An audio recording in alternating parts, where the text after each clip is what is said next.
Person just home reaction. This is how one soldier wiped an entire enemy squad in Fallujah. This was a task and purpose. What the fuck? One soldier, not one squad. Not one like group or whatever you call it, like group of 2-3 people or whatever. No, one guy. Entire enemy squad. It's hard to believe what US Army SSG Fallujah did to try save his squad in Fallujah, Iraq. It's unbelievable how much he turned his life around from feeling like a weak man to leading the most intense battle in Fallujah. Oh my god. Audie Murphy of our generation. Seriously, man, this is insane. In 2004, this happened. David Fallujah deployed. Okay, so he saved his whole squad by doing this. Just one man. This feels like a fabrication type of video, like the badass man or something, right? I don't know. Yeah, I'm guessing he will make one day, right? Videos like this. But yeah, see, insane shit like this is always like, what is this? Hollywood? No, it's real life. So this one. Remember, flag my on the phone, subscribe. So that way you can help this channel by helping the algorithm. And I'll wish our videos to react to more. If you haven't seen videos like this that I've been recently watching, if you haven't seen those, check out the link in the description or in the end of the video end card, I guess. And yeah, I'm Instagram now. If you want to follow me on there, yeah, let's do it. Whoa, there you go. I have a question for you. Do you think courage is something that is innate to a person, or is it something you can train up on? This true story about a very unlikely hero might make you rethink your answer. Before David Fallujah enlisted, he said, quote, "I was once considered the weakest link. I was the son that had to be sheltered and protected," end quote. He was born in 1975 in Buffalo, New York. And by the time he's in his early 20s, whoa, he's touching borders in Canada. Damn. Jobs weren't working out, college wasn't for him, so he's living at his parents' house, unsure of his future, when an incident happens that changes his life forever. His parents' house gets robbed by a couple of crackheads. He ran downstairs to try to grab his father's shotgun, but when he picked it up, he realized he had no idea how to use the shotgun. So then he grabbed a baseball bat, he ran back upstairs, and he was gonna fight off the intruders, but he realized he didn't really have it in him, and he was frozen in fear as the two robbers ransacked his home. He knew in that moment that he needed to turn his life around. He decided what he needed to do was go down and enlist as a regular infantry grunt, hoping that the army could be the positive change in his life that he was looking for. Fallujah is deployed with the 2nd Battalion, 2nd Infantry Regiment, 1st ID, and they're stationed outside Fallujah. At this point, he's a squad leader, responsible for the lives of his soldiers. They were already engaged in months of fierce close-quarters fighting. See, the thing is, I understand the situation, right? Like, somebody can be frozen in fear. But at the same time, think, how the fuck that man turned this around? But it's one thing to just be in fear of something like that, and it's a whole another thing when you're in the shoes of like a person who's just like, I don't know, like he was the squad leader or something, right? So there were people under him that relied on him. Now, there are some people like him who just be like afraid of a lot of things, but there is something in them when the responsibility comes, they can't just sit back and something like that. He's one of those people. So even though he might be afraid normally or something, when obviously not now, when before he was in the army, shit like that, but when the things like this come, like, okay, oh my god, this is all on me, I'm the leader, I'm responsible for this man, I don't care what happened to me at this point type of way, right? Not all people can be like that, right? Most people would be just basically, whoever was like him, afraid before, might just freeze even in that situation. But very few people like him are like that, who's like, okay, this is my responsibility, fuck everything else. So that's commendable. Fallujah was no longer bothered by fear. He was fueled by it. By this time, he had transformed into a reliable leader. The second Battle of Fallujah that Sergeant David Fallujah was about to participate in would be one of the bloodiest battles involving American troops since the Vietnam War. There were at least 4,000 enemy insurgents in the city that the US military would have to contend with. This enemy force had had months to prepare the city's defenses in advance of the attack. His platoon was tasked with searching and clearing houses in Fallujah. When they approached the infamous house, Sergeant Fallujah stayed outside and looked through the window so he could see if any enemies were going to try to shoot at his platoon when they entered. And his platoon began clearing the house, and they took intense enemy fire. Bellavia couldn't see where the enemy position was from outside the house, so he sprinted inside, and he quickly realized just how bad the situation was. The two enemy insurgents were entrenched behind a staircase. They're hiding behind a half-ton concrete Jersey barrier. One of them has an AK-47 and the other has a belt-fed PKM machine gun. Sergeant Bellavia is really kind of... Obviously, this is not PKM, I think, right? This is M60, right? PKM is an insane machine gun, right? It can be really deadly at times. Damn. One has an AK. I always, missed as a kid when I was playing games. I was mistaken PKM for AK-47 because it kind of looks similar but bigger one. But yeah, that's insane. Impressed at how prepared the enemy kill zone is. They're not dealing with amateurs here. Several of his platoon are already wounded at this point, and the insurgents are mocking them in English. But this was a huge mistake. All it did was serve to piss him off. Bellavia's best friend, Sergeant Fitz, was across the hall, and he could see that he was bleeding. When he looked at Fitz, he saw on his face that it was the closest he'd ever seen to his buddy being actually scared. And seeing that almost unnerved him for a second. But he had to hide it because he knew if his squad saw even a hint of fear in him, then they would be done for. It was the perfect ambush, and they were right in the kill zone. The walls separating his squad from the enemy gunfire was slowly getting chipped away by the 7.62 rounds. Yeah. He knew once those walls broke, they would be massacred there. And this is one of those moments soldiers have faced for thousands of years. Momentum and fear in a battle can change everything. He recognized they would all be dead soon if someone didn't do something.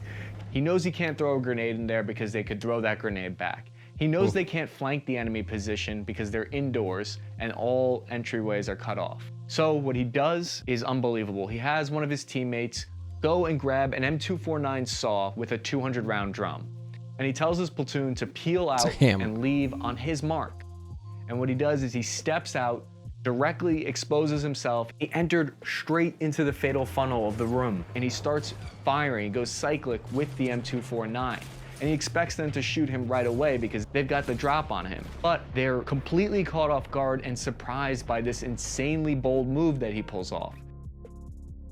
And this allows his platoon to break contact and exit the house to safety, so they're able to tend to the wounded. Bellavia's shooting with the saw. He's keeping the enemy's heads down behind the Jersey barrier. And he forced the enemy to take cover. He knows that there's still a threat inside the building, and he needs to clear that out. So while everyone else is getting to safety, Bellavia eliminates another enemy with an RPG in the building. He wounds another insurgent who retreats into the darkness of the house. Sergeant Bellavia decides to charge into the house alone. He had no idea if he would make it out alive. All he knew was he needed to neutralize the threat to his fellow soldiers. He exchanges gunfire in a bedroom on the first floor with one of the enemies when a third enemy comes downstairs and confronts him. At this point, the second wounded insurgent comes back into the room and Sergeant Bellavia eliminates him. The insurgent from the bed... Man, this is the badass shit. M249, the badass machine gun, right? Imagine you have that belt-fed machine gun. Everybody just comes to front of you, is just like slaughtered completely, right? And all the balls, right? Because his enemy also has like something like PKM and things like that. So it's not like, just imagine that, right? Like, couldn't you just like, from this room here, be in prone position, slowly, like, creep in with the machine gun, do that, right? Jumping in. I guess that would have like given them to like react. This way they're just like suddenly surprised or something. What the fuck? He just jumped out and starts shooting or something. But that takes balls, man. Seriously. He must have thought like, okay, even if I'm like surprise them, there's a high chance one or two guns would basically pierce me, right? Or basically I'm fucked at that point, right? Because they had like PKM and things like that. Oh, that's so insane. Imagine like being afraid of robbers and things, and then be in charge of squad or something, knowing that this squad is dead unless he does something, and he does, right? Most people will freeze at that time. Bedroom just barely escapes upstairs, and he charges up after him, not knowing how many enemy are up there. He tosses a grenade into the room where the enemy fifth one. Why is he still there? The room, he sees there's propane tanks and explosives everywhere. He puts his... Okay, what the hell? How grenades have like big range? How does he throw the grenade and still staying around there? Like, won't he get hurt too? Damn. his rifle down to avoid blowing the whole place sky high. Then suddenly the enemy jumps down from the rooftop onto him. From the citation, quote, "Hearing the two insurgents screaming from the third story of the building, Fallujah put a chokehold on the wounded insurgent to keep him from giving away their position. The wounded enemy then bit Sergeant Fallujah on the arm and smacked him in the face with the butt of his AK-47, end quote. Fallujah was able to pull out his knife and eliminate the enemy insurgent." Damn. At this point, 5 members of the platoon entered the house and took control of the building. Soon after that, air support arrived and his division left the area. Actions on that day are credited with saving the lives of his entire squad.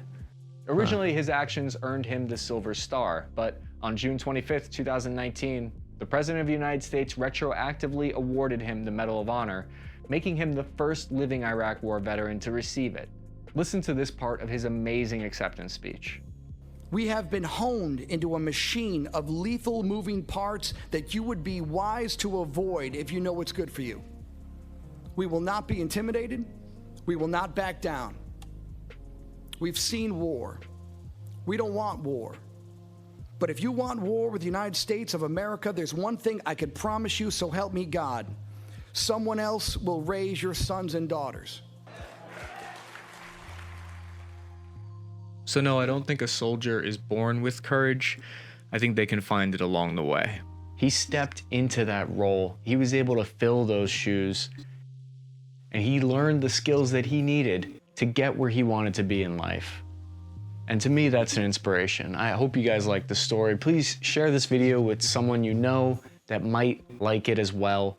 And if you look at what he's done since he's gotten out of the Army, he's done nothing but advocate for veterans. He's been called the Audie Murphy of our generation for a really good reason. And he's just an unapologetic Iraq War veteran. I know. Yeah. See, this is an insane story. But I think about like psychology a lot. And I think like you are born with bravery, right?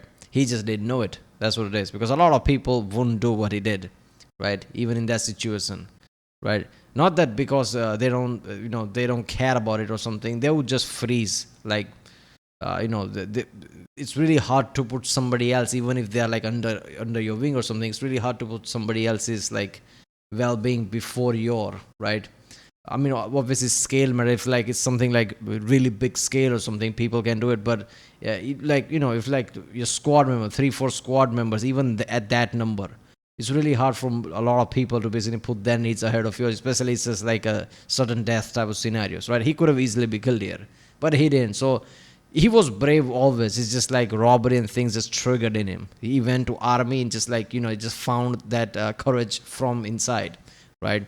A lot of people in his situation wouldn't do that. So I think like, you are brave, right? Certain parts of you are brave, or either trigger that part of that is brave, when you're born or something. I don't know. It could be something like that. It could be a certain DNA strand or something. I don't know. Scientific version of me just thinks about this a lot. Like, how does psychology work, right? There are certain things that also like your decision are not really your decision. It's like pre-planned or shit. There was like a study that was indicating that, which is kind of like a scary thing. But yeah, horrible. How one soldier wiped an entire enemy squad in Fallujah. I don't know. Yeah, Fallujah by the channel Task and Purpose. If you like my next one, don't forget to subscribe, and I'll see you next time.